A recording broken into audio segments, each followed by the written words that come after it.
Pada suatu malam yang tenang di kota Gaza, Palestina, tahun 767 Masehi, lahirlah seorang anak yang kelak namanya akan mengguncang dunia ilmu Islam.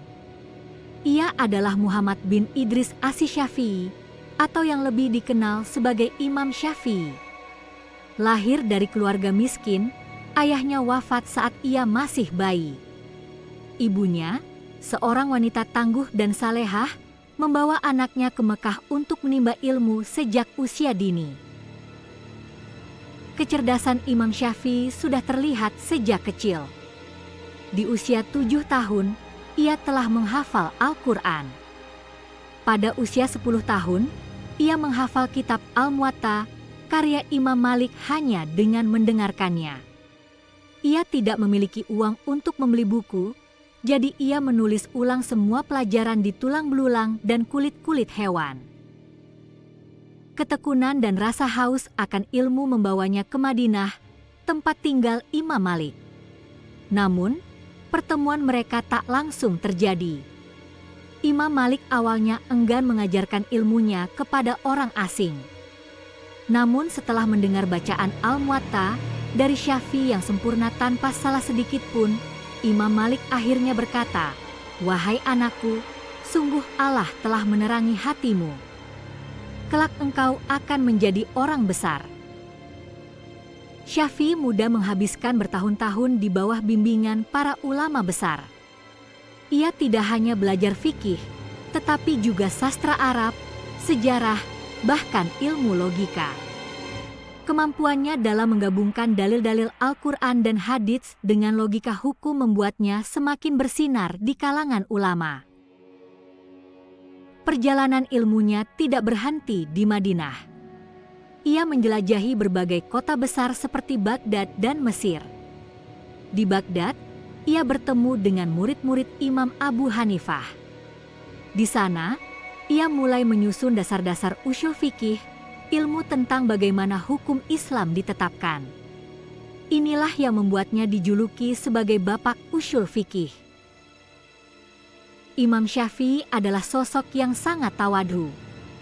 Walau ilmunya luar biasa tinggi, ia tidak pernah menganggap remeh pendapat ulama lain.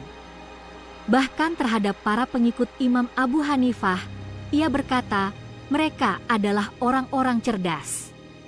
Aku mengambil banyak pelajaran dari mereka.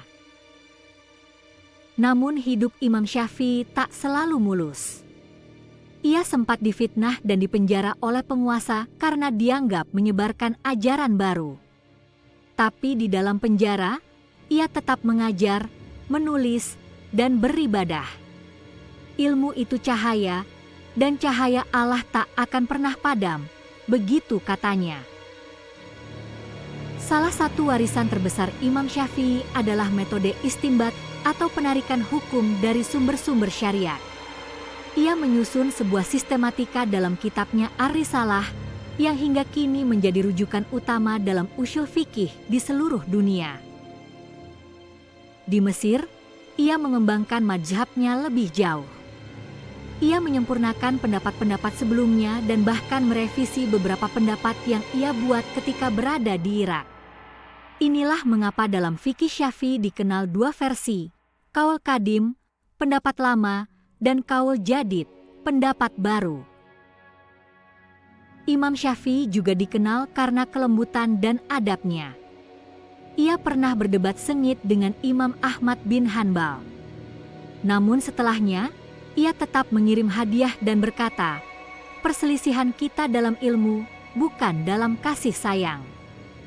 Betapa indahnya akhlak seorang ulama sejati. Suatu hari, muridnya bertanya, "Wahai Imam, bagaimana engkau bisa begitu sabar dalam mencari ilmu?" Ia menjawab, "Aku bersabar sebagaimana orang yang menimba air dari sumur dalam. Jika kau sabar, airnya akan keluar. Tapi jika tergesa, kau hanya mendapat lumpur." Di akhir hayatnya, Imam Syafi'i wafat dalam keadaan sederhana, namun namanya harum di langit ilmu. Ia meninggalkan warisan luar biasa, bukan hanya buku-buku dan ilmu, tetapi juga keteladanan adab, semangat belajar, dan kesabaran yang menginspirasi umat hingga hari ini. Sahabat, dari kisah Imam Syafi'i kita belajar bahwa keterbatasan bukanlah penghalang untuk menjadi besar. Dengan tekad, kerja keras, dan keikhlasan, seorang anak yatim miskin bisa menjadi cahaya bagi dunia. Ilmu bukan untuk sombong, tetapi untuk mengabdi kepada Allah dan menebar manfaat. Jika kamu merasa terinspirasi oleh kisah Imam Syafi'i, bayangkan berapa banyak kisah luar biasa lainnya yang bisa mengubah cara pandang kita tentang kehidupan dan agama. Yuk, bantu sebarkan inspirasi ini dengan menekan tombol like, share ke teman-temanmu, dan tentu saja subscribe agar kamu nggak ketinggalan kisah-kisah Islam lainnya yang penuh hikmah. Sampai jumpa di video selanjutnya. Wassalamualaikum warahmatullahi wabarakatuh.